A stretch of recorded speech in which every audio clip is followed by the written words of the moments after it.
Assalamualaikum warahmatullahi wabarakatuh. Saya Nova Damayanti dari Hukum Tata Negara kelas J semester 4. Nah, di sini saya akan membahas tentang instrumen dalam filsafat hukum Islam yang guna memenuhi tugas dari dosen Bapak Herpin Yogi Pradikta MHI. Di sini ada pengertian filsafat hukum. Nah, filsafat hukum berasal dari dua kata, yaitu yakni philos dan sophia. Philos artinya cinta, sedangkan sophia artinya kebijaksanaan. Philosophy as love of wisdom, filsafat sebagai pemikiran dalam melalui cinta dan kebijaksanaan. Filsafat hukum itu juga adalah pengetahuan tentang pemikiran mendalam, sistematis, secara logis dan radikal tentang berbagai aturan yang berlaku dalam kehidupan manusia, baik aturan bermasyarakat maupun aturan bernegara. Yang selanjutnya ada filsafat hukum Islam. Nah, filsafat hukum Islam ini adalah pengetahuan tentang hakikat, rahasia dan tujuan hukum Islam yang baik yang menyangkut materinya maupun proses penetapannya, atau filsafat yang digunakan untuk memancarkan, menguatkan dan memelihara hukum Islam sehingga dengan maksud dan tujuan Allah menetapkannya di muka bumi, yaitu untuk kesejahteraan umat manusia dan seluruhnya. Nah, dengan filsafat ini, hukum Islam ini akan benar-benar cocok sepanjang masa. Yang selanjutnya yaitu ada pengertian syariah dan fikih serta ciri-cirinya. Di sini ada mengenai makna harfiah syariah, yaitu adalah jalan menuju sumber kehidupan. Syariat itu adalah merujukan tindakan umat Islam dalam beragama yang erat hubungannya dengan masalah akidah, ibadah, dan muamalah. Secara etimologi, syariah berasal dari bahasa Arab, yaitu syara'a yasra'u syar'an wa syariatan, yang berarti jalan ke tempat air. Kata ini kemudian dikonotasikan oleh bangsa Arab dengan jalan yang lurus yang harus dituntut. Sedangkan menurut terminologi syariat berarti jalan yang diterapkan Tuhan yang membuat manusia harus mengarahkan hidupnya untuk mewujudkan kehendak Tuhan agar hidupnya bahagia di dunia dan akhirat. Makna ini meliputi seluruh panduan Allah kepada hambanya. Para rasul menyampaikan kepada umatnya agar diamalkan dalam kehidupan sehari-hari, baik bentuk akidah, akhlak, muamalat, dan sebagainya. Ringkasnya, syariat Islam ini merupakan keseluruhan ajaran Islam yang bersumber dari Allah Subhanahu wa Ta'ala. Adapun ciri-ciri syariat.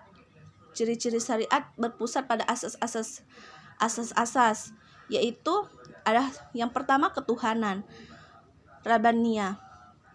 Yang kedua universal, alamiah. Yang ketiga menyeluruh, sumul. Yang keempat asli dan abadi. Selanjutnya ada mudah serta menghilangkan kesusahan. Selanjutnya ada memelihara maslahat manusia. Yang ketujuh yaitu ada keseimbangan atau tawazun. 8 berhubungan erat atau talazum antara akidah dan kehidupan. Yang selanjutnya ada pengertian fikih. Pengertian fikih itu artinya paham. Sedangkan secara istilah, fikih adalah pemahaman mendalam para ulama tentang hukum syara yang bersifat amalah dan praktik yang digali dari dalil-dalil terperinci. Fikih diartikan sebagai ilmu yang mengkaji syariat.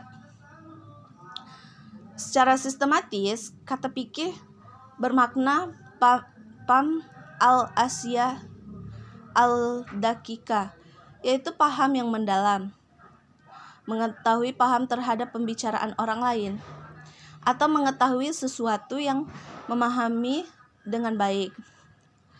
Sedangkan menurut istilah adalah hasil penjabaran praktis tentang hukum-hukum syariat yang berkaitan dengan perbuatan mukafalaf yang diambil dari dalil-dalil terperinci. Fikih sering disebut juga sebagai jurisprudensi. Nah, yang selanjutnya ada pengertian tasri.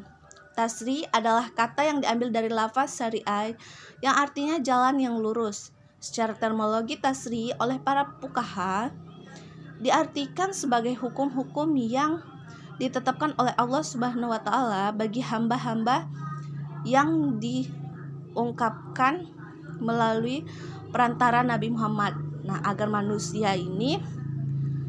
manusia melaksanakan hukum-hukum atas dasar keimanan, baik hukum yang berpautan dengan perbuatan badan lah, masalah akidah, akhlak, dan budi pekerti. Yang ini selanjutnya ada syariah dalam pengertian itu dipetik kata tasri. Tasri yang artinya menciptakan undang-undang dan membuat kaidah-kaidah tasri. Dalam pengertian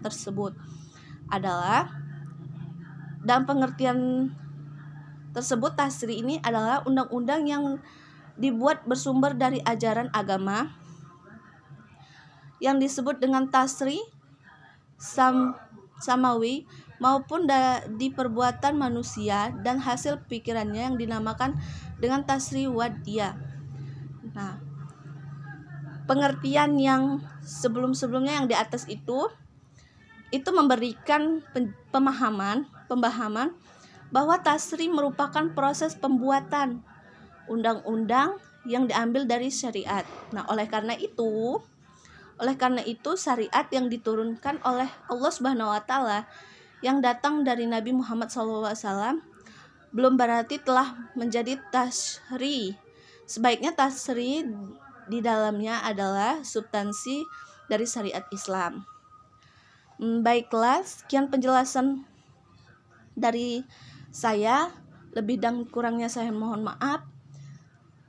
Saya akhiri. Wassalamualaikum warahmatullahi wabarakatuh.